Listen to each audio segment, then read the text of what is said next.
আসসালামু আলাইকুম। এটা হচ্ছে জ্যাক W4।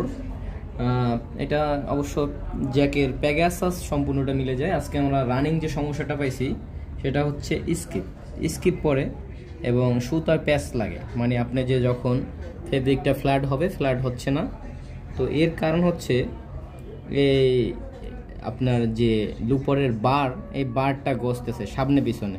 দেখেন এটা কিন্তু সামনে পিছনে, আর একটা হচ্ছে ডানে বায়ে, এটা হচ্ছে ডানে বায়ে, তো সামনে পিছনে। তো আমরা জানি সামনে পিছনে গজলে দুই ক্ষেত্রে গজে, এক হচ্ছে কোথাও নাট ঢিল হয়ে গেলে, দ্বিতীয়ত আমি আপনাদের সুবিধার্থে এটা খুলে নিচ্ছি, এইখানে যে একটা পিন থাকে, পিন থেকে গজে যদি পিনটা ছোট হয়ে যায় বা ক্ষয় হয়ে যায়। আর দ্বিতীয়ত এই ভিতরে এটা হচ্ছে কানেক্টিংয়ের আমার দ্বিতীয় পার্ট আছে, এই ফার্স্ট পার্ট এখানে। তো কানেক্টিংয়ের ভিতরে লক্ষ্য করেন, হয়তো বা অয়েল ঠিক মতো পাচ্ছে না বলে এইখানে অয়েল পাচ্ছে না বলে এখানে যে একটা নিকিল থাকে, নিকিলটা উঠে গেছে, মানে যার কারণে গজাগজি করতেছে। তো আপনারা জানেন ফ্যাটলকে অল্প পরিমাণ গজাগজি করলেও দেখা যায় লুপ হবে না, লুপে বারবার স্কিপ পড়বে। তো এখন এইবার কীভাবে সমাধান করব, এইদিকে দেখেন, এই যে ভিতরে দেখেন, একটু ভিতরে, এই যে আমাদের ভিতরে এইখানে যে এই যে শেপের যে শেপের যে এটা আছে, এই শেপের এইখানে অনেকটা মার্ক পড়ছে, মানে চিহ্ন দাগ পড়ছে। এটা আমরা বফ করব। কি দিয়ে বফ করব?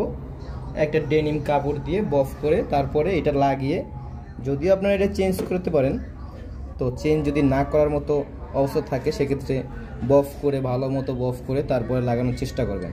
যদি সেক্ষেত্রে না হয় অবশ্যই চেঞ্জ করবেন, কারণ আপনার মেশিনটা নতুন, সেদিকে আপনার লক্ষ্য রাখতে হবে এবং কাজ ঠিক মতো আপনার প্রপারলি করতে হবে। ঠিক আছে? তো এই হচ্ছে আমরা আপনাদের পরিপূর্ণ ভিডিওটা দেওয়ার চেষ্টা করব। জি, এই যে দেখতে পাচ্ছেন আপনারা, হয়তো বা ক্লিয়ার স্পষ্ট দেখা যাচ্ছে না, আমি দেখানোর চেষ্টা করতেছি। আসলে এই যে এই একটা মার্ক পড়ছে, এই মার্কটা হচ্ছে আপনার কানেক্টিংয়ের, এই মার্কটা আপনি দেখেন কানেক্টিংয়ের নিকিল উইটা, এই নিখিল উইটে গেছে, নিখিল উইটা ওই মার্কটা পড়ছে।